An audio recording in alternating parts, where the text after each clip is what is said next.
Hello guys, আমার friend জয়িতার বাসায় আজকে দাওয়াত ছিল দুপুর একটায়। এখন 3টা বাজে, আমরা আসি। সে এখন কিছু রান্না করে নাই, শুধু বাজার করেছে। এখন রান্না করবে সবটি মিলে, তারপরে খাবো। গাইস, ওরা তো রান্না করতেছে, তো আমি আর এই যে পুষ্পিতা ঘুরতে বেরোইছি। মনে হচ্ছে আমরা কারণ আমরা কাজ করবো না, কাজ করার ভয়ে আমরা ঘুরতে বেরিয়ে গেছি। কিন্তু এখানে আশেপাশে কিচ্ছু নাই দেখার মতন, জঙ্গল আর জঙ্গল। গাইস, অনেক কষ্টে একটা দোকান খুঁজে পেয়েছি।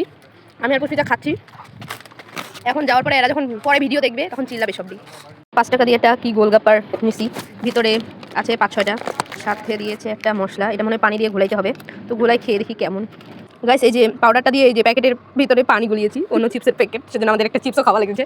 আর এই যে ফুচকাগুলো এখন আমরা খাবো।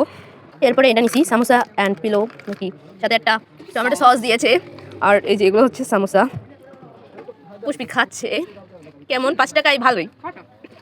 লাস্ট ফ্রুটি এক চিপ খাবে বলে পুষ্পি 2 টাকা বের করছে। 10 টাকার ফ্রুটি খাইতে 2 টাকা বের করেছে সে। গাইস, এখানে রান্না করতেছে আমাদের জয়িতাও, এরা এখানে আমাদেরকে ফিরা খাইতেছে, সবই রাক্ষস খাচ্ছে। এই যে খাবার নেওয়া শুরু হয়ে গেছে, সবাই খাবারের উপর ঝামলে পড়েছে।